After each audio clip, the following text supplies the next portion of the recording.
यो भनेपछि राजा आउने पक्का पक्कै 100% राजा आउँछ। कुन हिसाबले दावा गर्न सक्नुहुन्छ म एकदम दावा ढुक्क छ। बिना वर्दीको प्रहरी, हामी बिना वर्दीको प्रहरी हो, उहाँहरू वर्दी प्लस विदेशीको दलाल पनि, एजेन्ट पनि, देशद्रोही पनि हो। यिनीहरू प्रहरी विहीनको हामीले जसरी टिमकुनीमा कार्यक्रम गरेका छौँ, अहिले जसरी कार्यक्रम गरेका छौँ त्यसरी हिँड्नु न। पुरै तपाईँको एकजना नेता बिचमा बस्ने अनि 600-700 जना सिआइडी चढ्ने, यो नेताहरूलाई भर्खर नेपाली जनताले शराब पनि नहुने, गाली गर्दा पनि नहुने, जे गर्दा पनि नहुने भने जनताले माग्ने हो त हामीले। राजाले त्यो चाहेको छैन। राजाले के चाहेको छ भने आवाजमाथि आवाज त्यसले सुनेन भने होइन, त्यसलाई अझै पनि प्रतिकार गर्दै गइसकेपछि त्यसपछिको प्रतिकारले एकैछिनमा आउँछ। एउटा सामान्य जागिर खानुको लागि चाहिँ पुरै अध्ययन गर्नुपर्ने, देश चलाउनुको लागि 8 क्लास पास नभए पनि हुने होइन। त्यो भएको भएर जसले राजा आउँदैन भनेका छन् नि, भोलि त्यो व्यक्तिहरू माफी मागेर हामीले गलत गरेँ, अहिले जसरी माओवादीमा लागेर गलत भएर राज संस्था चाहिन्छ भन्ने साथीहरू छ नि, त्यो भन्दा पनि एकदम नाजुक अवस्थामा पुग्छ। यो भनेपछि राजा आउने पक्का पक्कै 100% राजा आउँछ। कुन हिसाबले दावा गर्न सक्नुहुन्छ ल? म एकदम दावा ढुक्क छौँ। नेपाली जनताले हरेक तपाईँको, मैले अघि पनि भने, नाङ्लो पसलमा सुन्नुहोस्, एउटा नाङ्लो पसलमा 2टा चुरोट बेच्ने दिदीले राजा होस् भगवान् भन्छ हो। एउटा सामान्य होटेलमा 2 कप चिया बेच्ने अथवा 2-4 प्याकेट दुध बेच्ने राजा होस् हो। रेस्टुरेन्टतिर जानु, भत्तीमा जानु, उद्योगमा जानु, पसलतिर छिर्नु, के गर्दा हुन्छ त? राजा चाहिन्छ। अब तर विजयजी, राजा चाहिन्छ भनेर सामाजिक सञ्जालमा लेख्दै र कुनै पसलमा चर्चा गर्दैमा राजा फर्किने होइनन् क्या। सडकमा प्रतिकारमा उत्रिन सक्नुपर्छ। तपाईँको प्रतिकार गर्नुको लागि मैले बारम्बार भन्ने गरेछु, अहिले के तत्कालै उत्रिने हो त? तत्कालै राजा फर्काउनुको लागि के नेपाली जनता नै मार्ने हो त हामीले? राजाले त्यो चाहेको छैन हो। राजाले के चाहेको छ भने आवाजमाथि आवाज त्यसले सुनेन भने होइन, त्यसलाई अझै पनि प्रतिकार गर्दै गइसकेपछि त्यसपछिको प्रतिकारले एकैछिनमा आउँछ। अहिले भर्खरै उहाँहरूले बोलेको, उहाँहरूले गरेको गतिविधि, यिनसँग एक्सन लिने हो भने नेपाली जनताहरू कुनै पनि घरमा बस्दैन, सबै रोडमा आउँछ, प्रतिकार गरिन्छ। मर्ने बेलामा ल ठिक छ, प्रतिकारमा राष्ट्रवादी उठ्यो, प्रतिकारमा प्रशासन उठिन्छ, नेताहरू आउनु पर्यो भने कि मेरो विचारमा नेताहरू रोडमा होस् के, अनि त्यसपछि राजा आउँछ कि आउँदैन हामीले भनिदिन्छौँ। नेताहरू रोडमा आएको देख्नु भएन? कहाँ आउँछ? कतिजना सुरक्षा लिएर आउँछ? आएन नेताहरू रोडमा। अब यी 11 गते त सडकमै उत्रिने देखाउँ त। कुन त्यो 500 जना? अस्ति पनि 15 गते सडकमै उत्रिया हुन्। प्रतिपक्षका शीर्ष नेताहरू सडकमै थिए अस्ति पनि, अब त सरकार पक्ष पनि सडकमै उत्रिने देखाउँ न। तपाईँको कतिजना उसको सेना मेना हुन्छ? नेपाली जनता जस्तै आउनु पर्यो कि राष्ट्रवादी जस्तै? राष्ट्रवादी जसरी निस्केका छ नि, बिना वर्दीको प्रहरी, हामी बिना वर्दीको प्रहरी हो, उहाँहरू वर्दी प्लस विदेशीको दलाल पनि, एजेन्ट पनि, देशद्रोही पनि हो के। यिनीहरू प्रहरी विहीनको हामीले जसरी टिमकुनीमा कार्यक्रम गरेका छौँ, अहिले जसरी कार्यक्रम गरेका छौँ त्यसरी हिँड्नु न। पुरै तपाईँको एकजना नेता बिचमा बस्ने अनि 600-700 जना सिआइडी चढ्ने अनि हजारौँ मान्छे प्रहरी बिचमा राखेर हात उठाएर हुन्छ। खुल्ला रूपले हिँड्नु पर्यो कि हामी जस्तै हिम्मत भएको छोरा हो भने। तर यिनीहरू नेताको नाममा नेता मात्रै हो। अहिले यिनीहरूले फेरि देशमा अझै सङ्कट ल्याउँदैछ।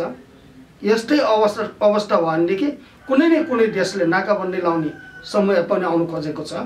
तर तपाईँले प्रतिकारमा उत्रिने, राजै फर्काउने, सडकमा सबैजना उत्रिनुपर्छ भनिरहँदाखेरि जसरी गुठी विधेयकमा तपाईँहरू नेवार समुदाय एकजुट भएर उठ्नु भएको थियो, जहाँ हुनुहुन्छ त्यहीँबाट उठ्नुभएको थियो, त्यो हिसाबले उठ्न चाहिँ किन नसक्यो नेवार समुदाय? नसके होइन साथी, तपाईँले भन्नुभएको प्रश्नलाई धन्यवाद छ। नेवार समुदाय भनेको फिल्म हजारवटा बन्छ, अन्तिममा लास्टको रोल खेलिन्छ। दोस्रो कुरो, मन्दिर अरूले बनाउँछ, गजुर मन्दिर बनाउँदा 2 लाख रुपियाँ पर्छ भने 50 लाखको गजुर हाल्ने चाहिँ नेवारले गर्छ के। यो कुरा चाहिँ बुझ्नु होला। 2 लाखको मन्दिर बन्छ, 50 लाखको गजुर हालिदिन्छ। अब यो गजुर कहिले हाल्छ त? जस्तो कि 79 देखि नै जग खनिवरी मन्दिर रेडी भइसक्दैन, तपाईँहरू जग होइन गजुर थापा उठ्नु भएन क्या? सुन्नुहोस् न, त्यो गजुर हाल्नुको लागि पनि साइट हेर्नु पऱ्यो कि तपाईँको। साइटै आएको छैन त तपाईँको असारमा। संस्कृति बिच जसरी जगमान गुरुङले 15 गते भन्नुभयो त्यो दिन आएको होइन त्यो? आइसक्यो। उहाँले भन्नुभएको कुरा सबै ठिक छ।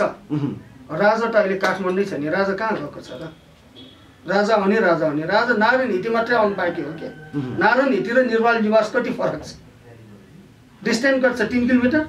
डिस्टेन्सको कुरा भएन, तर यहाँ त डिस्टेन्स तपाईले अहिले डिस्टेन्सको कुरा गरिरहँदा नि 18 वर्ष भइसक्यो। सुन्नुहोस्, 18 डिस्टेन्स त 18 वर्ष पारी नै रहेछ हैन र? 18 वर्ष त नेपाली जनताले गरी खा, तिमीहरूले गरेको दुःखको प्रतिफल खा भनेर छोडिदिइसक्यो।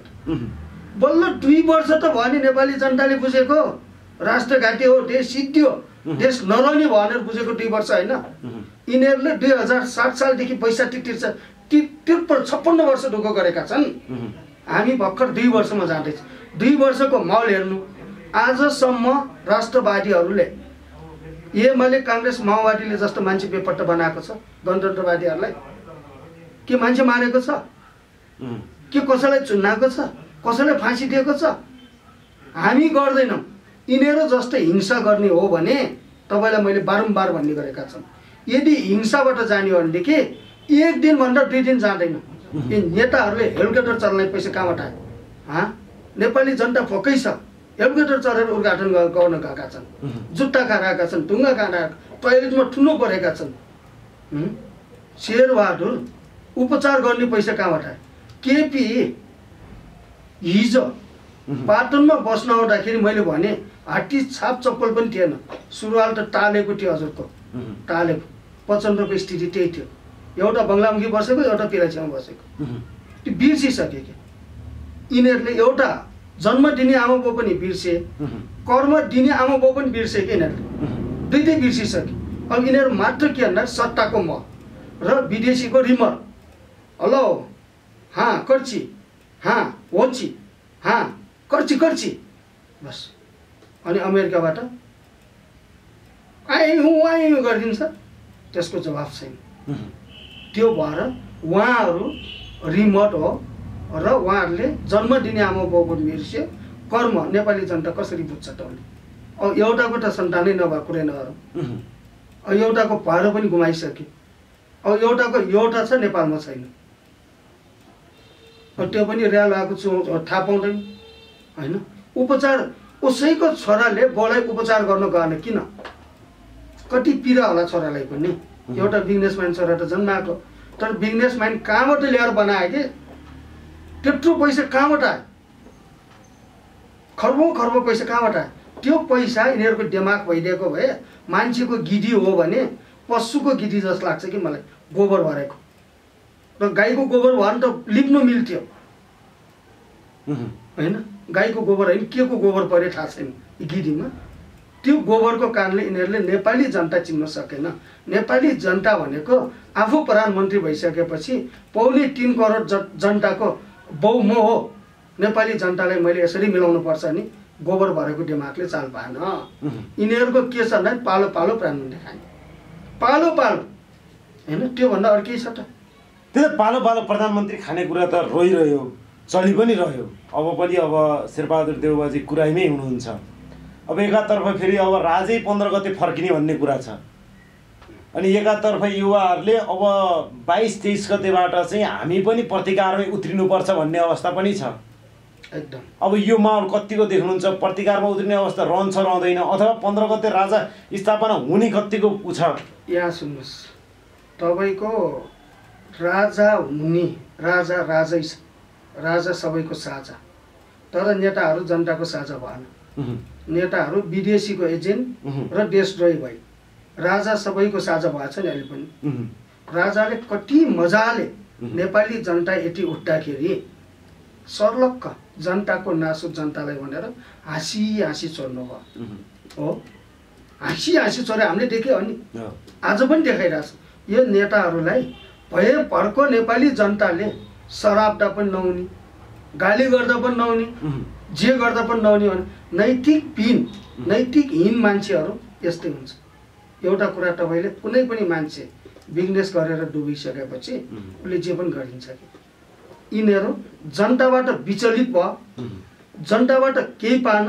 अब विचलित मान्छेले के गर्ने, त्यो अर्ध पागलहरू हो कि, अर्ध पागल हुन्छ नि, आफूलाई चाहने पागलको रूप देखाउने होइन, आफूलाई चाहे सोझ देखाउने अनि अरूले केही भन्यो भने पागलको रूप देखेर टिप्ने के, यो अर्ध पागलहरू हुन्। राज संस्था 15 गते या यो महिनाभित्र नारायण हिटी छिर्छ। राजा यो महिनाभित्र अथवा 15 गते नारायण हिटी छिर्नुहुन्छ। सम्भावना तपाईँको 85% छ। 15% नेपाल प्रहरी, सशस्त्र प्रहरी सेनाले नेताहरूको कुरा नसुन्ने हो भने नेपाली जनताले सर्लक्क राखिन्छ। यदि त्यही 3टा शक्तिले नेपाली जनतासँग प्रतिकार गर्छ भने अब नेपाली जनताले हातमा डै जमाएर बस्दैन। प्रहरी मित्रहरू, तपाईँहरूसँग हतियार छ भने नेपाली जनताले लट्ठी भए पनि बोकेर आउला। तपाईँ हामी नजुटौँ, नेताहरूलाई सकिन्छ तपाईँहरूले सम्झाउन, सकिँदैन यो देशद्रोहीहरूलाई छोडिदिउँ र नैतिकहीन मान्छेलाई छोडिदिउँ, देश जोगाउँ भन्ने उहाँहरूले चाहिँ कन्सेप्ट राख्नु पर्यो। समय र सम्वादका लागि धेरै धेरै धन्यवाद। धन्यवाद, नमस्कार।